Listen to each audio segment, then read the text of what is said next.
नमस्कार, इस वक्त आप देख रहे हैं इंडिया 24/7 लाइव टीवी। मैं हूं आपके साथ मधुमिता। इंडिया नहीं भारत, इस पर एक बार फिर चर्चा तेज हो गई है। पहले से ही संविधान से इंडिया शब्द हटाने पर जोर दिया जाता रहा है। राष्ट्रीय स्वयंसेवक संघ के प्रमुख मोहन भागवत ने लोगों से इंडिया की जगह भारत नाम का इस्तेमाल करने की अपील की है। यहां तक कयास लगाए जा रहे हैं कि मोदी सरकार 18 से 22 सितंबर के दौरान आयोजित होने वाले संसद के विशेष सत्र में भारतीय संविधान से इंडिया शब्द हटाने से जुड़े बिल को पेश कर सकती है। ऐसे में देश के नाम के पीछे की इस यात्रा को जानना और समझना बहुत जरूरी है। प्राचीन काल से ही हमारे देश के अलग अलग नाम रहे हैं। प्राचीन ग्रंथों में देश के अलग अलग नाम लिखे गए हैं, जैसे जम्बूद्वीप, भारतखंड, हिमवर्ष, अजनाब वर्ष, आर्यावर्त।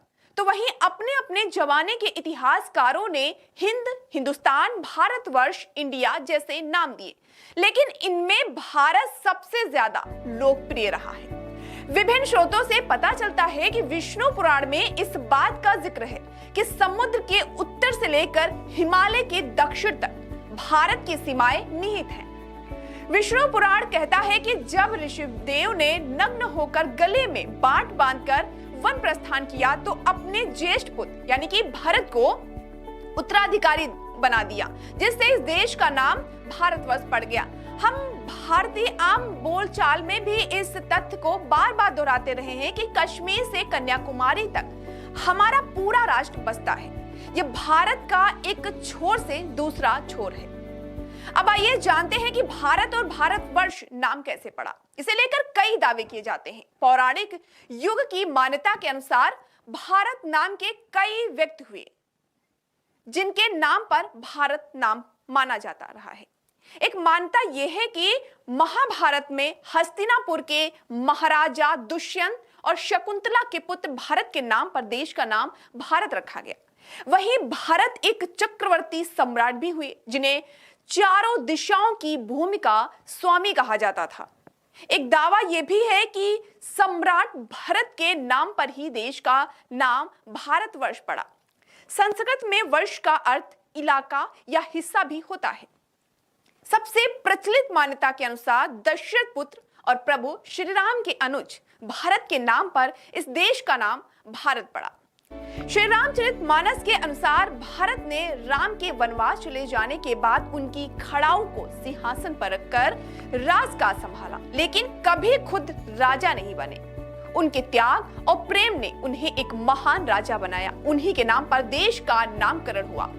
वहीं एक मान्यता यह भी है कि नाट्य शास्त्र में जिन भरत मुनि का जिक्र है उन्हीं के नाम पर देश का नाम रखा गया। राजर्षि भरत के बारे में बताया जाता है कि जिनके नाम पर जड़ भरत मुहावरा काफी प्रचलित है। इसी तरह मत्स्य पुराण में उल्लेख है कि मनु को प्रजा को जन्म देने वाले वर और उसका भरण पोषण करने के कारण भरत कहा गया। भारत नामकरण के आधार पर सूत्र जैन परंपरा में भी मिलते हैं। इंडिया नाम कैसे मिला? इंडिया शब्द हटाने की मांग क्यों है? आइए जानते हैं। अंग्रेज जब भारत देश में आए तो उन्होंने सिंधु घाटी को इंडस वैली कहा। उसी के आधार पर इस देश का नाम इंडिया कर दिया।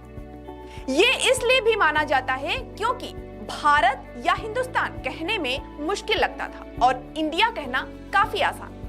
तभी से भारत को इंडिया कहा जाने लगा। भारतीय संविधान के अनुच्छेद 1 में भारत को लेकर दी गई जिस परिभाषा में इंडिया दैट इज भारत यानी इंडिया अर्थात भारत के जिन शब्दों का इस्तेमाल किया गया उसमें से सरकार इंडिया शब्द को निकालकर सिर्फ भारत शब्द को ही रहने देने पर विचार कर रही है। साल 2020 में भी इसी तरह की कवायद शुरू की गई थी। संविधान से इंडिया शब्द हटाने को लेकर सुप्रीम कोर्ट में याचिका भी दायर की गई थी। याचिकाकर्ता की ओर से दलील दी गई थी कि इंडिया शब्द गुलामी की निशानी है और इसलिए उसकी जगह भारत या हिंदुस्तान का नाम इस्तेमाल होना चाहिए। अंग्रेजी नाम का हटाना भले ही प्रतीकात्मक होगा, लेकिन ये हमारी राष्ट्रीयता, खास तौर पर ये भावी पीढ़ी में गर्व का बोध करने वाला होगा। हालांकि तब कोर्ट ने ये कहकर याचिका खारिज कर दी थी कि हम ये नहीं कर सकते, क्योंकि पहले ही संविधान में भारत नाम ही कहा गया।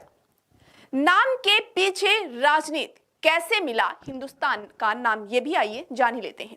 साल 2024 की लोकसभा चुनावों से पहले ही विपक्षी दलों का गठबंधन यानी INDIA नाम से बन रहा, इसका मतलब Indian national development inclusive alliance है।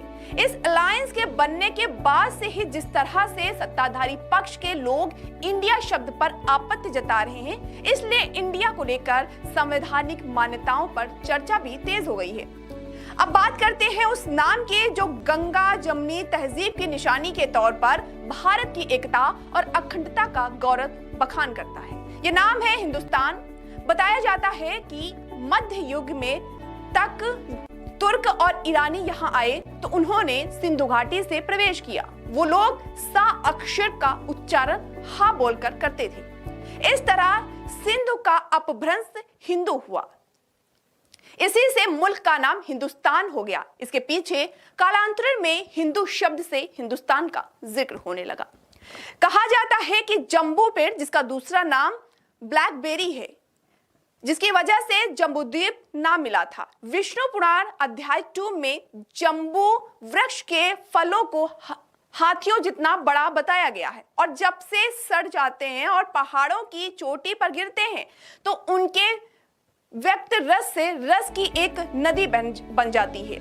उस नदी या जगह को परिभाषित करने के लिए जम्बूद्वीप नाम दिया गया था। वेद, पुराण, महाभारत और रामायण सहित कई अन्य भारतीय ग्रंथों में भारत खंड का नाम दिया गया है, जिसका अर्थ है भारत का भाग, यानी भारत की भूमि को बताने के लिए भारत खंड कहा गया। कहा जाता है कि आर्य भारत के मूल निवासी थे। वो समुद्री रास्तों से यहाँ पहुंचे और आर्यों द्वारा इस देश को बसाया गया था। इसकी वजह से इस देश को आर्यावर्त या आर्यों की भूमि कहा गया। हिमालय के नाम पर भारत को पहले हिमवर्ष भी कहा जाता था। वायु पुराण में कहीं एक जगह जिक्र है कि बहुत पहले भारतवर्ष का नाम हिमवर्ष था। तो ऐसे ही तमाम बड़ी खबरों को देखने के लिए जुड़े रहिए इंडिया 24/7 लाइव टीवी के साथ। लेकर फिर हाजिर होंगे एक बड़ी खबर के साथ। तब तक के लिए दीजिए इजाजत। नमस्कार।